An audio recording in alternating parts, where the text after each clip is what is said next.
CPI da Covid no Brasil foi um dos episódios mais tensos e polarizados da pandemia, tornando o que deveria ser uma investigação séria em espetáculo.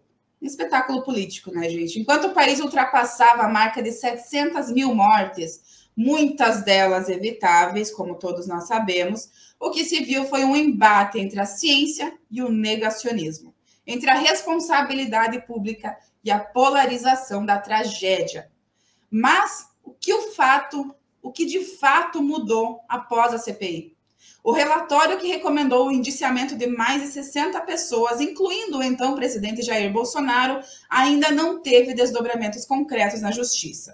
Enquanto isso, os efeitos da desinformação e da má gestão seguem vivos.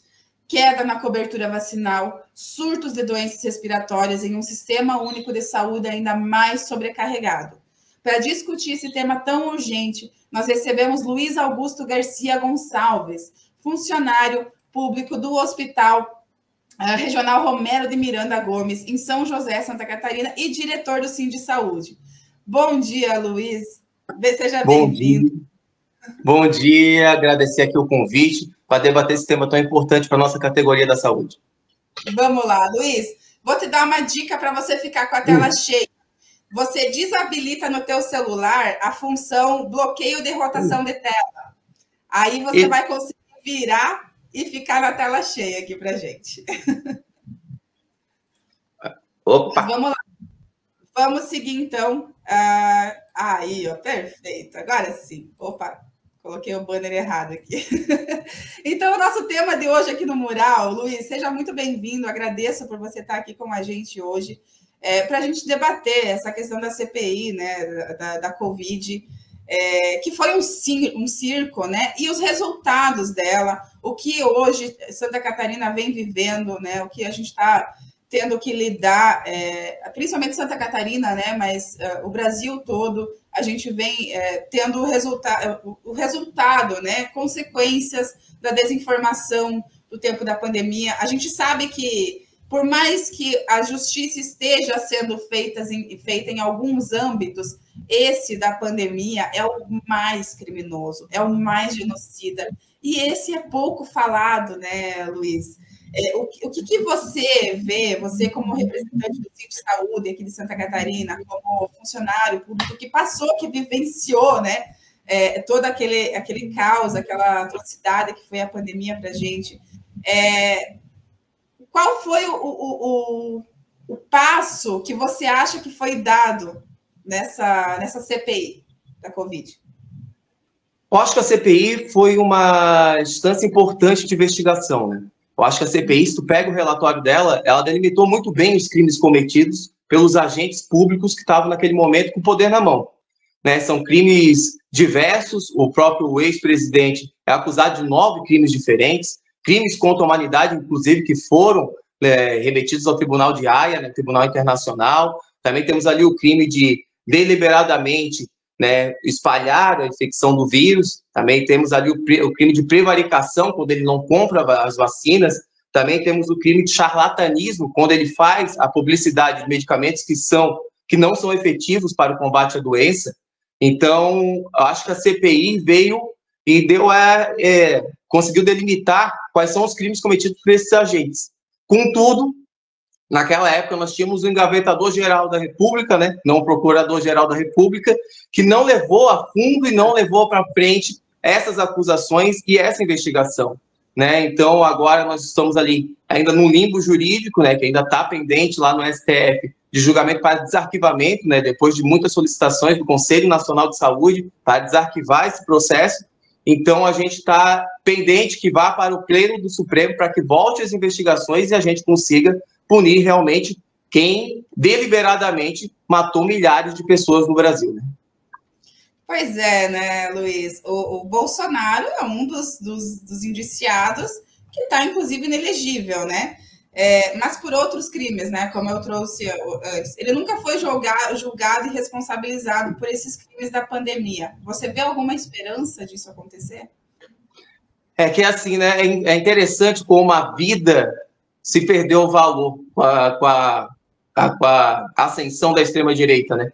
Então, a gente está falando aqui de 400 mil mortes, aproximadamente, poderiam ser evitadas com a compra antecipada da vacina, e não foram feitas essa compra antecipada por uma tentativa de superfaturamento, né? A Covaxin, que muda a $10, no Brasil foi tentada comprar por $15. Então, é um superfaturamento grande, e a gente tem que lembrar que o crime de corrupção passiva, no caso, ou ativa, ele é um crime formal. Ele não precisa da conclusão, ou seja, não precisa receber o dinheiro. A mera tentativa já constitui o crime. Então, eu acho que a CPI, ali no seu relatório, ela deu todos os indícios materiais do crime cometido pelo Bolsonaro. Agora, basta a justiça dar prosseguimento ao feito, né? Então, a gente precisa que esse julgamento de desarquivamento seja feito com brevidade, para que a PGR ou a sociedade civil organizada possa enfrentar com as ações penais cabíveis e a gente consiga essa punição. Então, eu acho que o jeito que foi feita a CPI, os detalhes que tiveram na CPI, de todas as denúncias ali, dão encaminhamento e dão subsídios para ter uma ação penal e que essa ação penal, no final, acabe com a condenação do Bolsonaro. Mas isso aí vai depender que o STF toque para frente esses desarquivamentos. A gente precisa falar sobre isso, continuar falando sobre isso, né, Luiz? Não foram poucas mortes, foram muitas mortes evitáveis, né?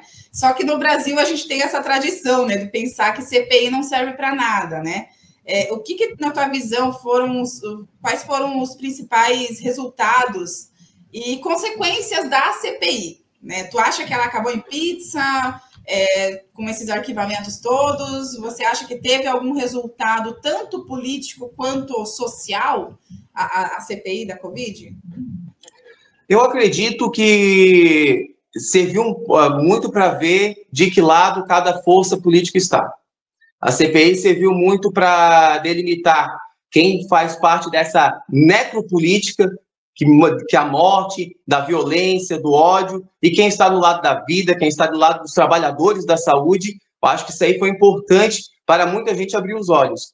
Obviamente que quando ela não resulta em punições, parece que acabou em pizza.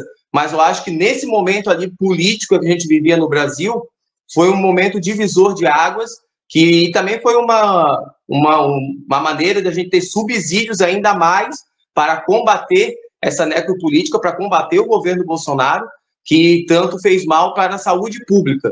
Então, eu acho que ela teve a sua função, principalmente naquele momento histórico, quando a gente foi para as mídias, foi denunciar o que estava muito por debaixo dos panos. Temos que lembrar aqui que a imprensa teve que fazer um consórcio para dar o número de mortes, porque o governo queria omitir o número de mortes para dar uma falsa sensação de segurança para a população.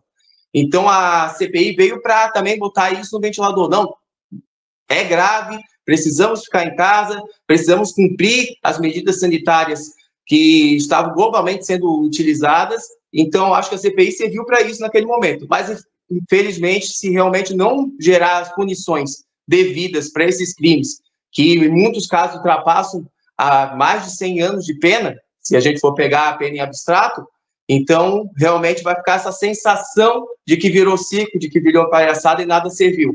Mas eu acho que, para o momento histórico da CPI, ela serviu muito para a gente delimitar o que é a extrema-direita e quem luta contra ela.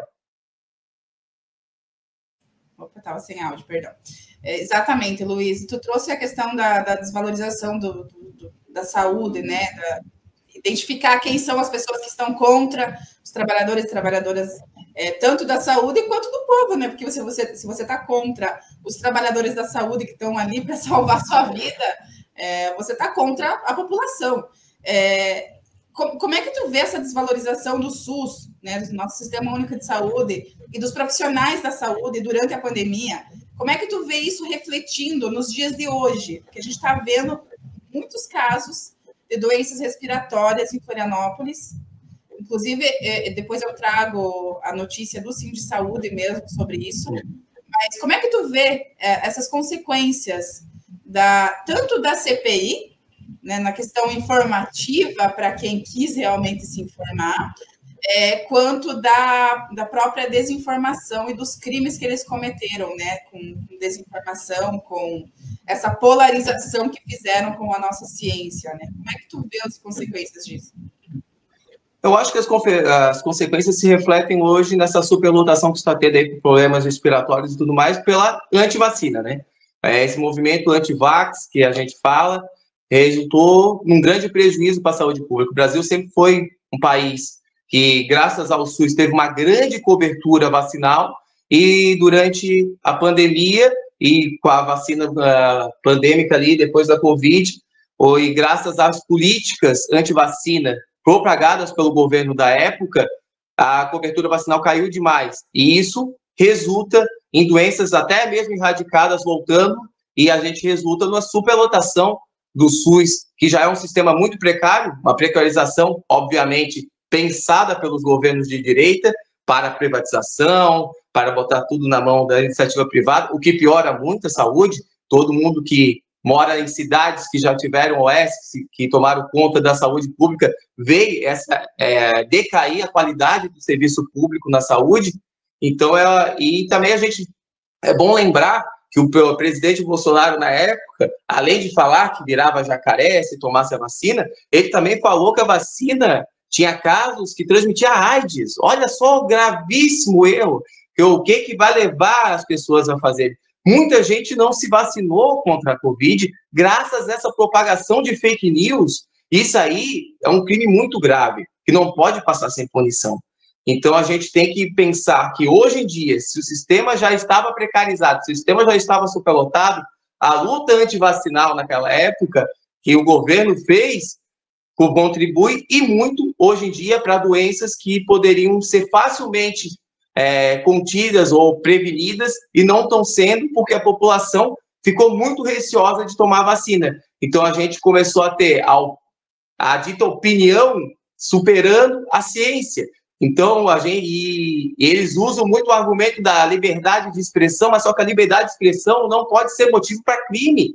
E você propagar uma notícia anticientífica e botando mentiras em cima de uma vacina que é comprovadamente segura, até que a gente é só ver os números. Nós tínhamos 3 mil mortes, 2 mil mortes, que a gente normalizou durante muito tempo por dia na pandemia, e logo depois que veio a cobertura vacinal, essas mortes caem drasticamente, quase zerando os casos de morte, né? Só não zeramos porque realmente esse movimento anti-vacina existiu e, infelizmente, muita gente foi cooptada por esse discurso de extrema-direita que nega a ciência, que nega a saúde, que nega o SUS. Então, o SUS hoje precisa, né? O governo está fazendo isso também, uma nova divulgação das vacinas, uma nova conscientização, mas só que esse prejuízo que veio na época da pandemia, com essa ação anti-ciência, vai ser uma coisa que vai perdurar durante muito tempo, até a gente reverter esses efeitos, até a gente conseguir que a sociedade volte a vacinar suas crianças, que a sociedade volte a se proteger contra as doenças,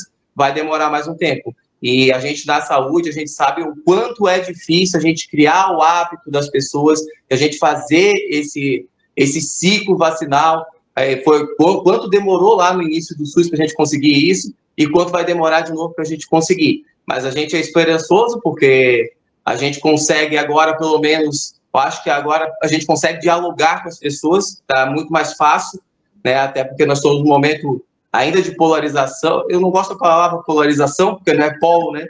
Porque um lado não está na extrema, o outro está exatamente na extrema, mas a gente consegue agora, pelo menos, dialogar e começar a trazer luz novamente às pessoas que foram enganadas pelo governo anterior.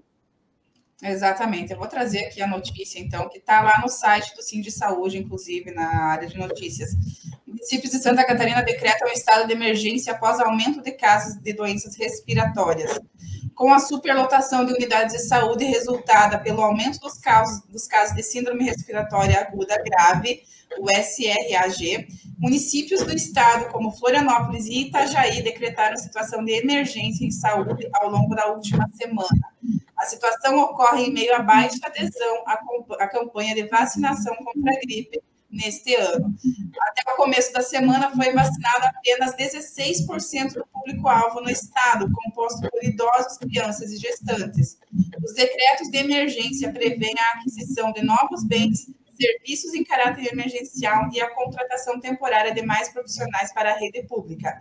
Em sessão, no dia 6 de maio, parlamentares da Alesc demonstraram preocupação com a baixa disponibilidade de leitos. Entre março e abril, Florianópolis registrou um aumento de 260% em transferências das UPAs para hospitais. Destaca-se a importância do reforço às campanhas de vacinação que têm sido negligenciadas ou mesmo antagonizadas por alguns deputados catarinenses. E a gente segue com essa desinformação, né, Luiz, que é um crime. A gente, na pandemia, nós percebemos, a gente se deu conta de que a mentira mata, de que a fake news mata, de que essa desinformação é assassina, porque sim, mata pessoas. Tu sabe, Luiz, que ontem eu até estava assistindo um vídeo do Dr. Derrame, não sei se você conhece a página dele. Dr. Derrame, eu acompanhei muito ele na pandemia, porque ele dava muitas explicações científicas mesmo, ele estava também lá na linha de frente, né? Trabalhando e passando muito dessa informação correta mesmo, dos fatos, da ciência, a explicações muito didáticas que ele passava também, então por isso até que eu acompanhei muito ele, porque ele explicava de um jeito que nós, leigos no assunto, conseguíamos entender, né? Como que funciona o vírus, como que funciona a vacina. E aí ontem ele postou um vídeo falando... tome dinheiro de quem te desinformou. Ele estava dando a dica. Então, se um médico, médica, pseudo-médico, ou se diz médico, ou se diz da área da saúde, enfim, está lá dizendo que hipertenso é bom tomar, sei lá, água com sal, se é bom fazer tal coisa, você está lá com a tua pressão lá nas alturas, mete o processo nessa pessoa, porque eles só entendem quando mexe no bolso deles. Eles não estão nem aí com a sua vida. Porque se eles estão passando esse tipo de desinformação, ainda em 2025, né, Luiz, a gente está tão cansado de explicar, tão cansados e cansadas de explicar, vacinem-se, de pedir para que as pessoas se vacinem, de explicar que a vacina é assim, é mexendo no bolso. Se eles continuam trazendo esse tipo de desinformação, eles não estão nem aí com a sua vida. Eles não estão nem aí se você está morrendo, se você vai morrer, se você vai perder alguém que você ama, eles não estão nem aí. Eles só querem saber de ganhar seu dinheirinho, de vender seus cursinhos, de ganhar popularidade. É só isso, né, Luiz? Como é que tu vê, Luiz? Até eu queria te perguntar, como é que você vê essas pessoas que se aproveitam da desgraça alheia para ganhar popularidade, para ganhar seguidores ou para ganhar dinheiro mesmo? A gente tem que saber também, na época da pandemia, muitos médicos começaram a atender online para prescrever os remédios que eram comprovadamente ineficazes contra o Covid. Então, ou seja, tem gente que ficou milionário com a pandemia, né? Tanto as distribuidoras de medicamentos e quanto médicos que prescreviam. Né, nós tivemos um parecer absurdo da Confederação Nacional de Medicina, que liberava a prescrição desses medicamentos que eram comprovadamente ineficazes. Então, ou seja, eles lucraram muito com a pandemia. Então, a gente tem que estar sempre buscando quem foram essas pessoas e realmente quem teve os problemas decorrentes da pandemia, que isso aí é uma coisa interessante de falar, que tem a Covid prolongada e tem todas as sequelas que ficaram da Covid. Meu pai mesmo é um homem hoje que tem 20% do pulmão depois da Covid. Passa por crises muito grandes, tem que usar medicamentos todos os dias e está muito debilitado, e o pulmão dele tem 20% da capacidade. Então, é uma pessoa que foi atingida diretamente pela pandemia e o Estado ou os médicos que fizeram e lucraram tanto com isso tem que ser responsabilizado, sim, né, os agentes públicos da época, mas também esses agentes privados que muito lucraram. Lembrando que a corrupção lá, né, que veio com a tentativa de superfaturamento das vacinas, tinha um intermédio de compra de uma empresa privada, que foram duas empresas privadas que foram também, estavam lá na CPI e foram levadas também para serem julgadas, né? As duas empresas, a empresa Precisa e a VTC Log. né, são duas empresas que estavam nesse meio de compras superfaturadas ou de emitir essas prescrições de medicamentos que não tinham efetividade, né? A gente tem que lembrar que o próprio governo fez um kit Covid à época, né, com esses medicamentos ineficazes e forneceu, pasmem, para as comunidades indígenas que já estavam em situação de vulnerabilidade, ou seja, com a nítida intenção de genocídio dessa população. Além de não abarcar, não colocar lá todos os meios, como UTIs ou atendimento rápido para a população indígena, que é vulnerável, ele ainda deu deliberadamente medicamentos comprovadamente ineficazes para essa população. O que, numa leitura, se você vai ler o crime de genocídio, se encaixa perfeitamente.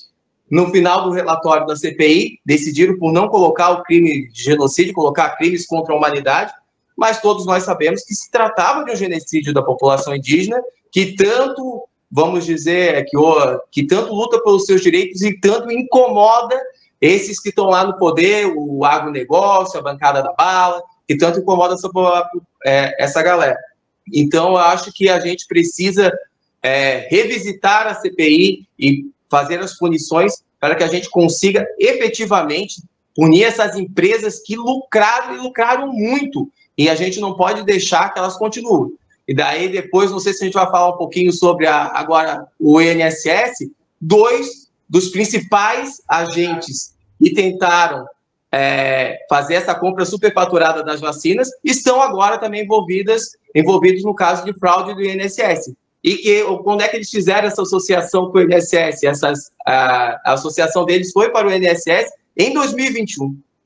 Então, enquanto eles tentavam corromper na compra superfaturada da vacina, eles já agiam dentro do INSS para prejudicar os nossos aposentados também. Né? Exatamente, a gente vai entrar nisso depois do nosso intervalinho, que a gente precisa sempre agradecer aos nossos apoiadores culturais. Este programa é apresentado graças aos nossos apoiadores culturais. Sintraceb, FESESC, Sind Saúde Santa Catarina, Sinjusc, Sinergia, Sintracem, Sinasef, Seção Sindical IPSC, Sindprev Santa Catarina, Sintesp, Stiel. Seja um apoiador cultural. Ligue para 499-8808-5438. E para você que quer nos ajudar, mas não representa uma entidade, você pode contribuir com o nosso Pix, desacato.contribua.pix@gmail.com, ou também se tornar um leitor e leitora amigo lá no nosso desacato.info, contribuindo com 10, 15, 20 reais por mês, ou também se tornar membro do nosso canal no YouTube, que assim você também vai, além de ajudar a impulsionar o nosso canal, gente, porque vocês sabem, o YouTube é capitalista, né? Então, ele precisa ter um retorno para poder ajudar a divulgar. Nós somos mais de 11 mil inscritos e inscritas no nosso canal no YouTube, mas o YouTube não entrega para todos e todas essas inscritas. Então, para isso, a gente precisa que tenhamos cada vez mais membros aqui do nosso canal, para que ele entregue mais a nossa outra informação para todos e todas essas inscritas. Assim, se tornando um membro, você também contribui, mas também concorre a um livro que a Rosângela Bion de Assis sorteia toda segunda-feira. Você concorre toda semana a um livro de autores e autoras latino-americanos da nossa pátria grande aqui, que eu sempre faço questão de valorizar, de trazer. Então, vamos ver como que faz para se tornar membra aqui no nosso canal no YouTube.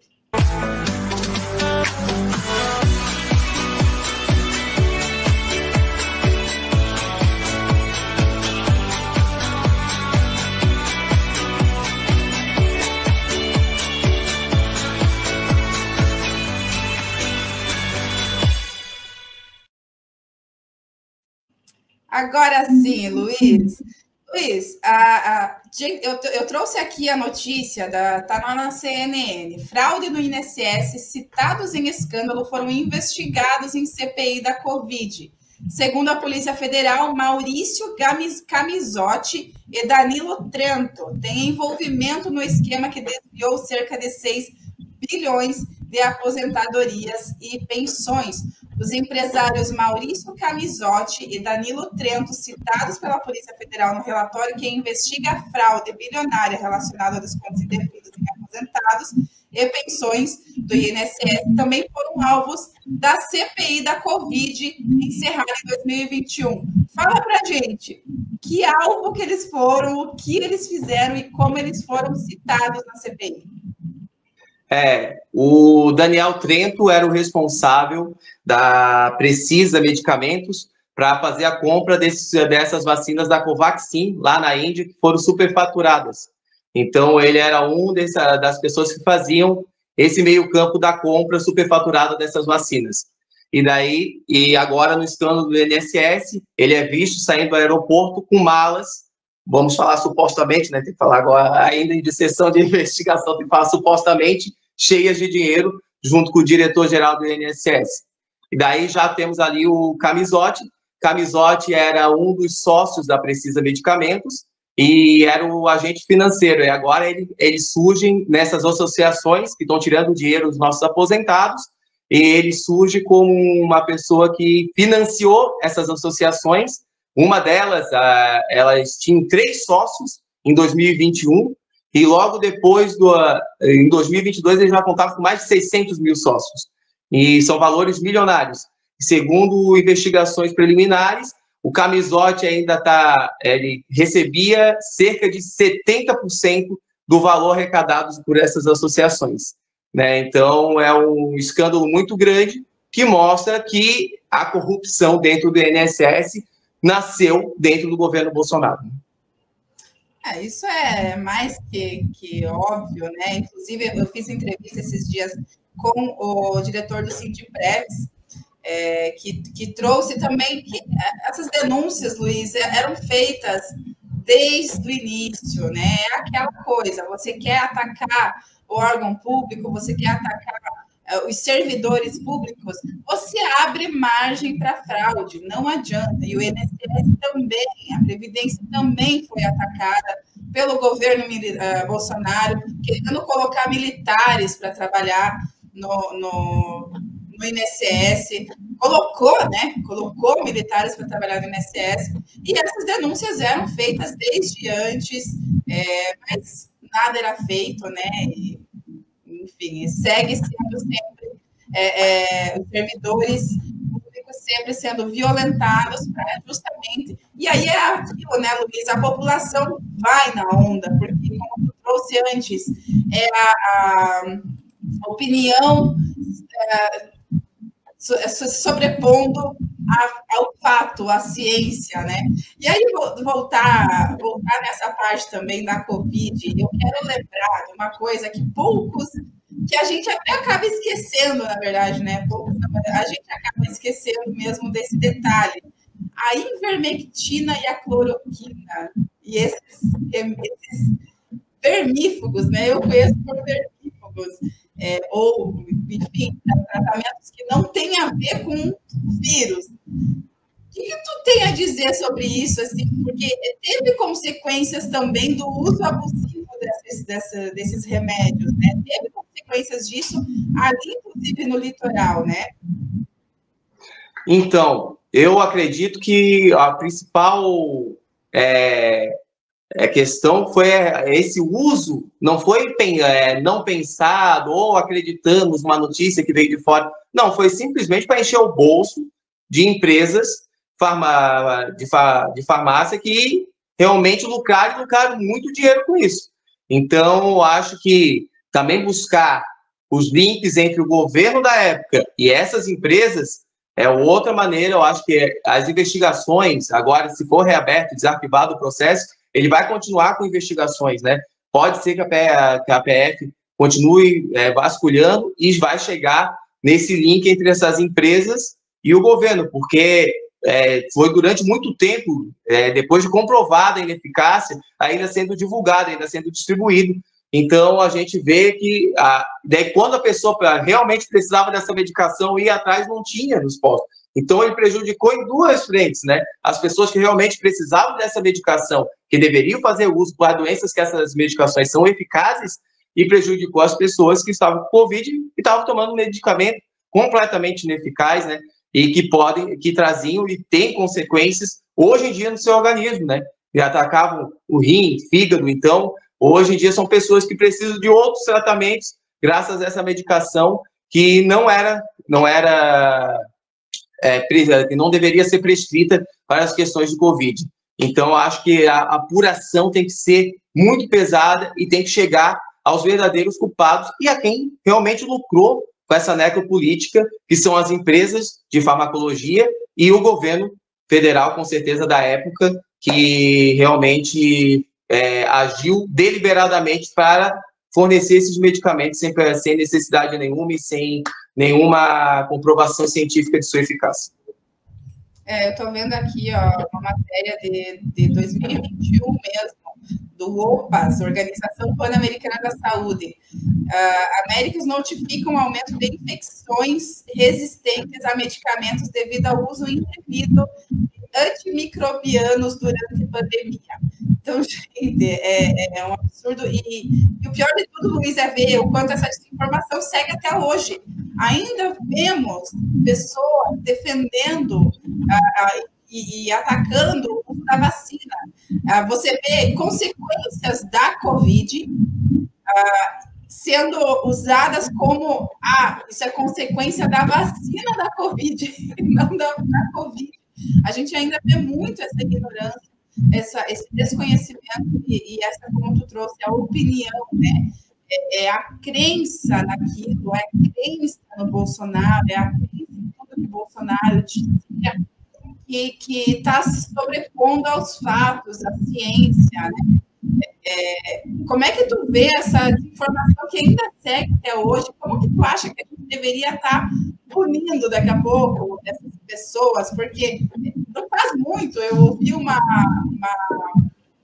trabalhadora de um hospital particular aqui de Chapecó, um hospital, dizendo que a vacina da Covid dava trombose. O médico do hospital que disse que a vacina da Covid causava trombose. Como você acha que nós, como população, devemos lidar com isso? Para explicar para as pessoas o óbvio, e também como que esses profissionais deveriam ser punidos ou deveriam ser, qual seria a resposta para esses profissionais, em muitas aspas, que ainda propagam essa desinformação? Eu acredito que a gente tem que começar a procurar os órgãos e os canais de denúncia, né? As ouvidorias dos hospitais e procurar o Ministério Público diante dessas denúncias. Se ainda continuam fazendo essa propagação de fake news, que continuam realmente, a gente tem que buscar os órgãos responsáveis pela punição, responsáveis por processar realmente essas pessoas. Eu acredito que a linguagem racional e científica já não consegue mais fazer eles mudarem de opinião, até porque a opinião deles é muito mais consubstanciada em ideologia política do que em ciência, né? Não vou falar contra um governo que eu apoio, contra a direita que eu sou de direita, então eu tenho que defender essa mentira, porque as pessoas que representam o meu lado ideológico e político também defendem.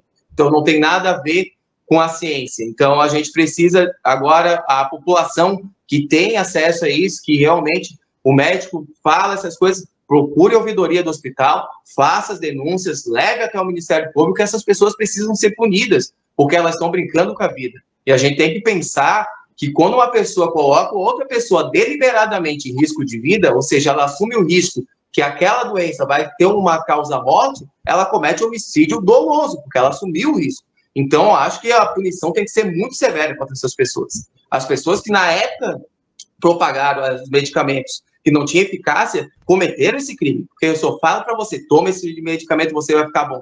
Você toma esse medicamento como prevenção e sai à rua, é infectado e o resultado é morte, eu contribuí diretamente com o resultado morte. Então, tem que ser punido por homicídio. E ainda com várias agravantes e várias qualificadoras de homicídio. Então, a gente precisa, agora, no momento, nós como sociedade organizada, nós que temos a consciência, que nós estamos ali do lado certo, que é o lado da ciência, ao lado de quem estuda, a gente tem que começar a fazer as denúncias nos canais responsáveis para que essas pessoas sejam punidas. Então, a gente não pode admitir hoje que dentro do Sistema Único de Saúde ainda tenha médicos que defendam remédios comprovadamente ineficazes, né? Por mais que ele...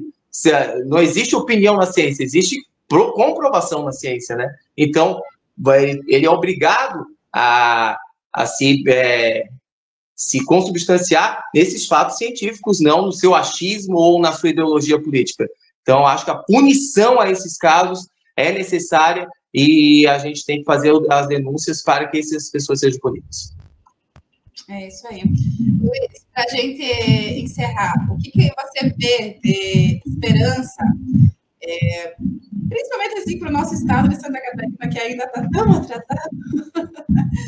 Como é que você vê, e se você vê, essa esperança da vacinação das pessoas, da aderência à vacinação, e também a punição desses responsáveis por esses crimes, por essas 400 mil mortes mais evitáveis, né, durante a pandemia, e que até hoje a gente vem vendo mortes em decorrência disso, em decorrência da desinformação, em decorrência desses crimes cometidos, né? Que pingo de esperança você vê sobre isso? Primeiro, eu queria só relembrar um caso importante lá da pandemia, que foi o caso de Manaus. Acho que é importante frisar isso, que eles tentaram fazer um experimento em Manaus para imunização de rebanho, ou seja, deixar o máximo de pessoas que fossem infectadas, que a infecção ia gerando a imunidade de rebanho e pararia os casos. Deliberadamente o governo federal fez isso, usou Manaus como experiência e a gente sabe o que aconteceu em Manaus. Falta de oxigênio, pessoas morrendo asfixiadas, né? Então é um crime bárbaro contra a humanidade. Então a gente tem que lembrar de Manaus, lembrar o que aconteceu em Manaus e saber o quanto foi perverso essa política, quanto foi perverso essa atitude anti-ciência do governo Bolsonaro na época da pandemia.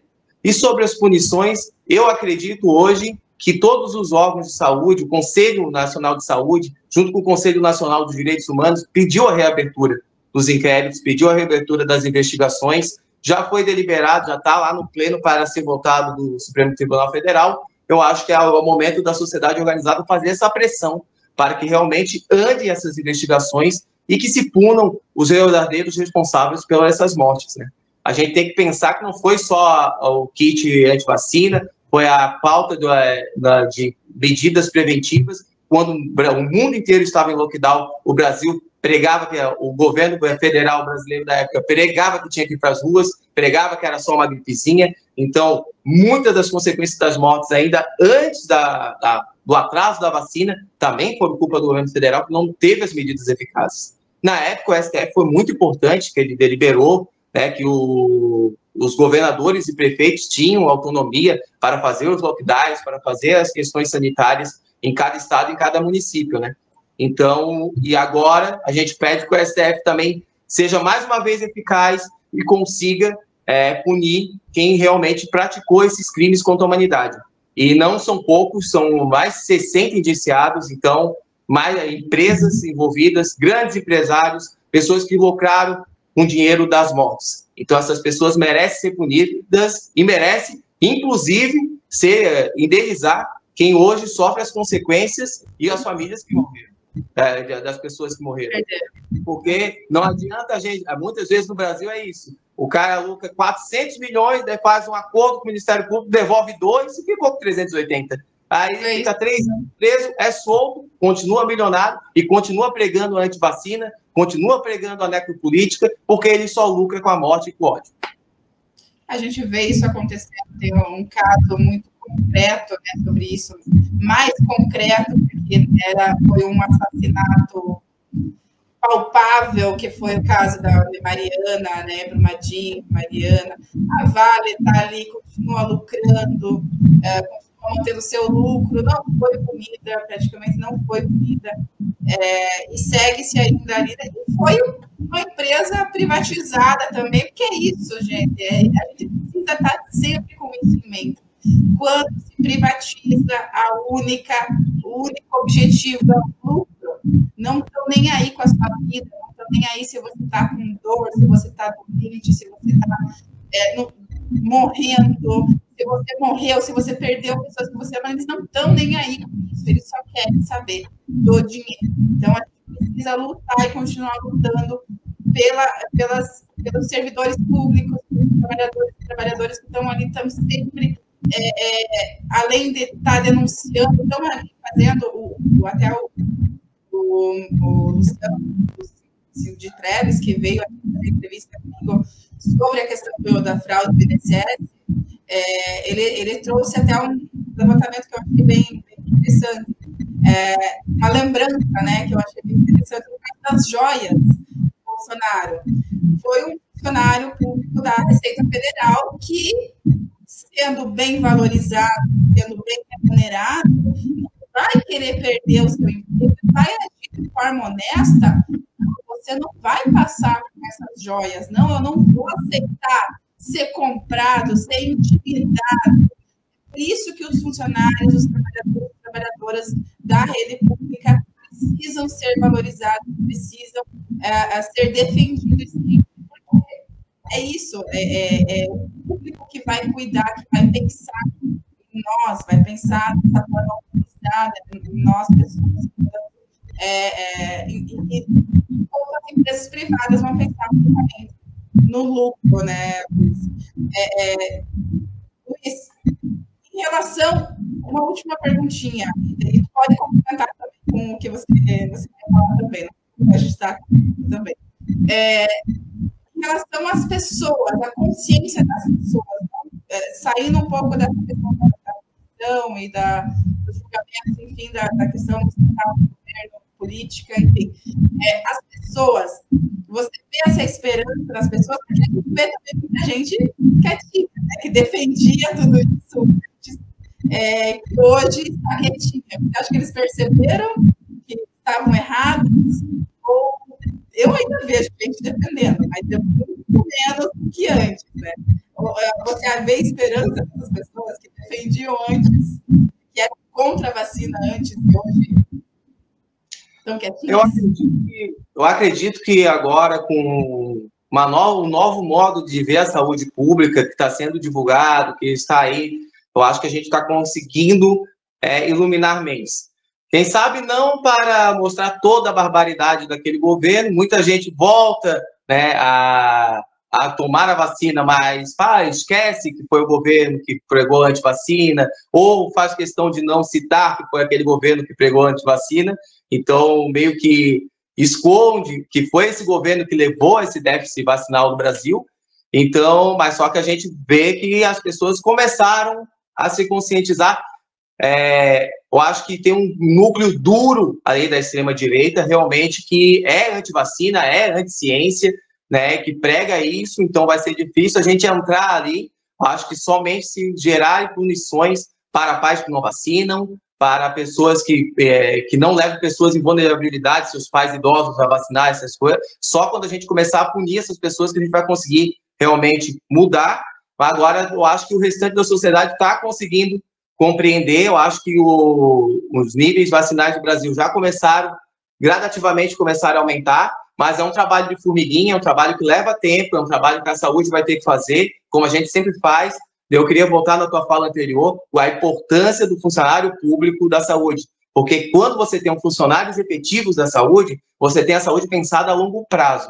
Então, ou seja, você tem todo um programa que vai ser cumprido para chegar naquele resultado, e a saúde precisa disso, né? Então, nós estamos aí com uma ação contra o Estado de Santa Catarina para contratação via concurso público, que eles já perderam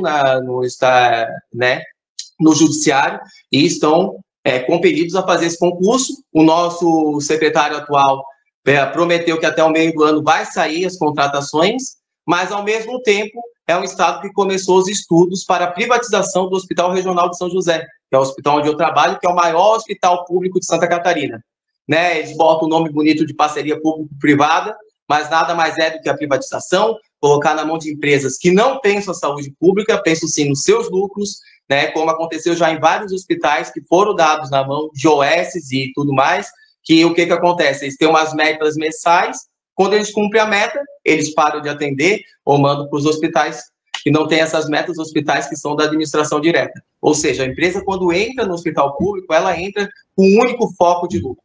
Então, o atendimento fica sempre secundário. Então, a gente começou já a campanha contra a privatização do hospital regional e a gente pede a força de todos aqui que estão nos escutando, pede a força aqui do canal para a gente debater e a gente sempre estar no lado do serviço público, do SUS 100% público e gratuito. Só assim a gente vai conseguir voltar a ter um esquema de vacinação com grande cobertura, só assim a gente vai conseguir ter um planejamento na saúde a longo prazo que salva vidas, que melhora a qualidade de vida das pessoas. O SUS é uma conquista constitucional, uma conquista de uma luta histórica da esquerda brasileira. Isso aí é bom a gente frisar, é uma luta da esquerda brasileira. E se a gente não teve uma tragédia ainda maior durante a pandemia, foi graças aos bravos guerreiros do SUS que estiveram na linha de frente, que se afastaram de suas famílias, que ficaram sem o convívio de suas famílias durante o período da pandemia, que isso aí eu gosto de lembrar, a nossa categoria ficou meses sem conseguir ter contato com seus familiares, pois estavam em locais e estavam em risco de infecção. Muitos de nós, até hoje, temos doenças decorrentes da pandemia e estamos tentando, e além dos danos psicológicos, que também vem decorrente disso, ver pessoas morrendo asfixiadas, é uma coisa que não tem como não te abalar. Ver sacos pretos nos corredores não tem como não te abalar. Então, a gente ainda tem todo esse resultado da pandemia, a gente ainda vive hoje com esses danos que foram causados, que merecem ser punidos, e a gente só vai conseguir minorar esses casos e minorar as consequências graves do governo genocida que teve durante a pandemia, quando a gente tiver um SUS forte, público e gerido diretamente pela administração pública, com funcionários efetivos que possam fazer um serviço que a gente está fazendo, é um serviço de excelência, o SUS é um serviço de excelência. Todo mundo que, quando é atendido dentro do SUS tem um grande problema de entrar, um gargalo de entrada, né? É muito difícil para marcar exame, não sei, mas quando você está lá dentro da estrutura, você vê quanto é diferenciado quando você tem servidores públicos atendendo as pessoas. Quanto é mais efetivo o tratamento, quanto é a chance de recuperação das pessoas fica muito maior, porque tem uma equipe preparada, uma equipe que sabe o que fazer, uma equipe que está lá preocupado 100% com o bem-estar do paciente, não está pensando em lucro, não está pensando em meta, não está pensando em economizar para o patrão e não está sendo assediado a não cumprir a sua função de maneira exemplar para maximizar lucros. Porque a gente vê nos hospitais de OS que a pessoa não pode pegar uma seringa a mais, não pode pegar uma injeção, um medicamento a mais, porque é proibido. Então, a vida do paciente fica em risco para maximizar o lucro de quem está atendendo. E isso a gente não pode admitir. Então, vamos aí firmes numa campanha contra a privatização dos hospitais. Ainda temos outros 2 hospitais na mira aqui, né, em Santa Catarina, que é o Valdomiro e o Colaúte, né?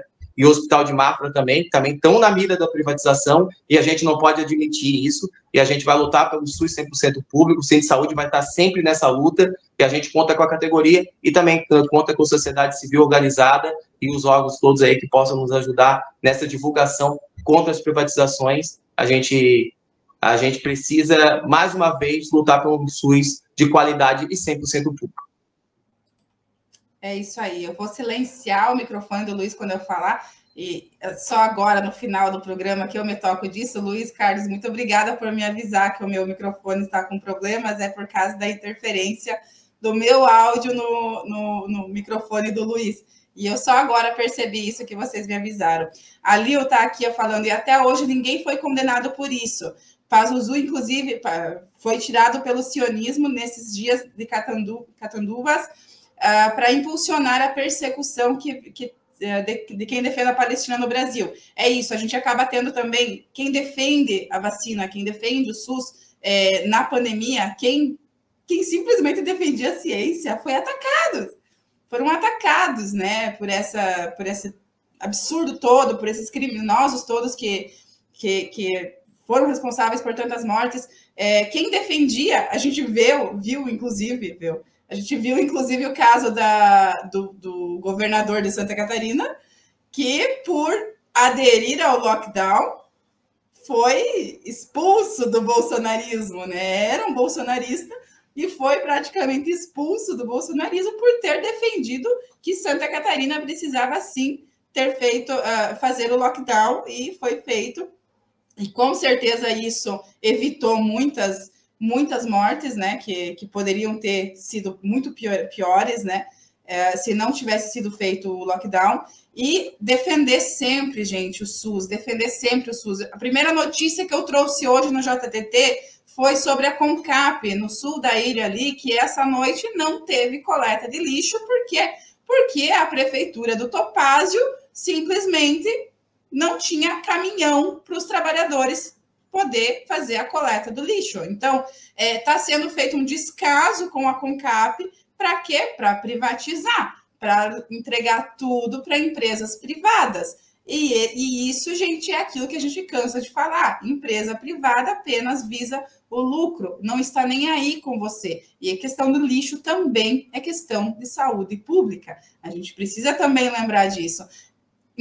Situações, serviços que sejam de saúde pública, que sejam de necessidades básicas, como água, luz, coleta de lixo, tudo isso, gente, precisa ser público, porque é o público, é o servidor público que vai te atender de forma humanizada, porque ele não vai pensar no lucro.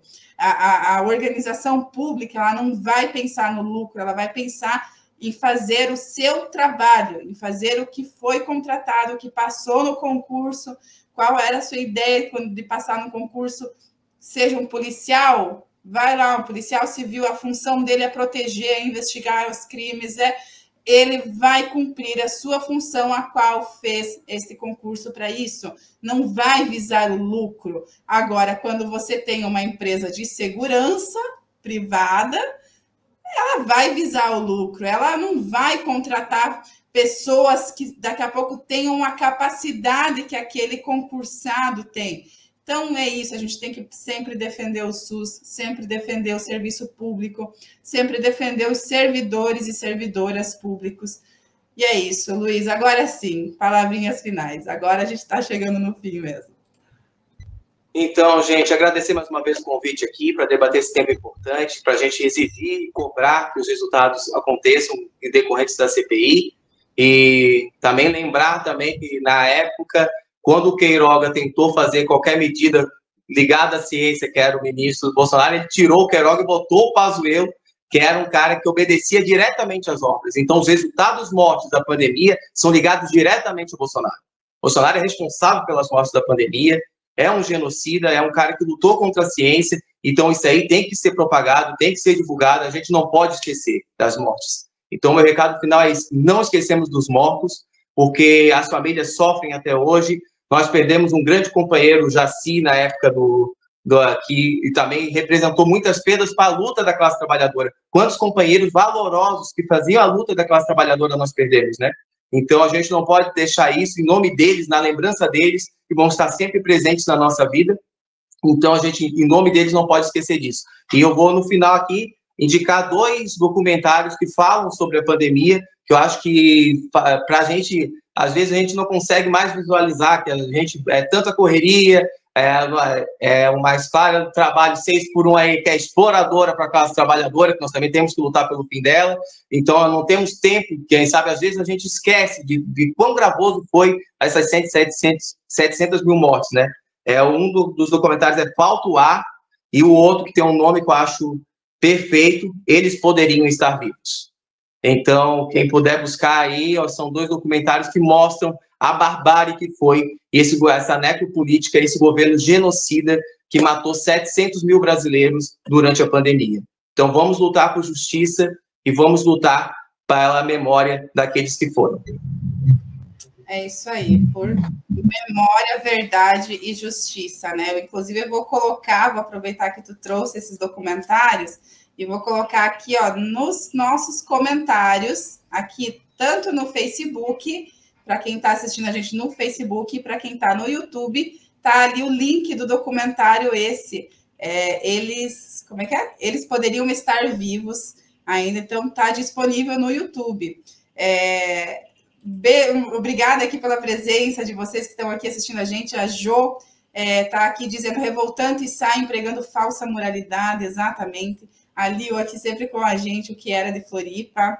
E é isso, gente. Luiz, muito obrigada ali por me alertar sobre o meu microfone.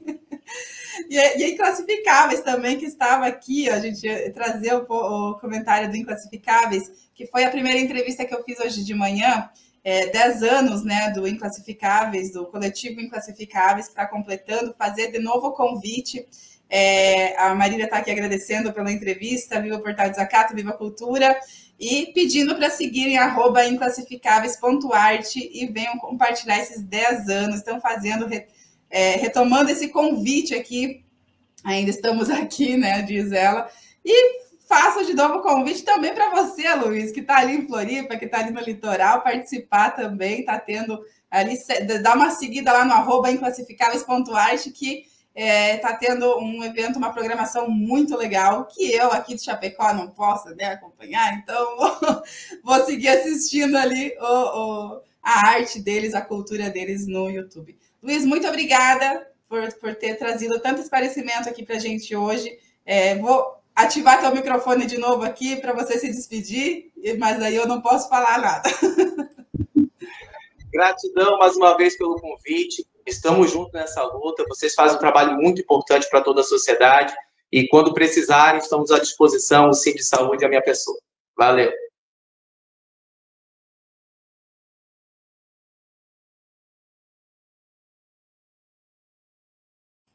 Eu falando um monte sem microfone ligado. Muito obrigada, então, Luiz, que esteve aqui, então, nessa manhã com dignidade, que hoje foi apresentada por essa que vos fala apenas, que a gente está aqui, Sofia Andrade, viajando, fazendo outras coisas também que precisamos para a cooperativa, a Rosângela Bion de Assis também ali, cuidando de tanta coisa, e a gente segue nessa luta, nessa resistência para manter essa informação, a outra informação sempre aqui para vocês. Muito obrigada para todos e todas que acompanharam a gente aqui hoje, e eu vejo vocês amanhã no JTT. Produção Portal Desacato. Realização Cooperativa Comunicacional Sul.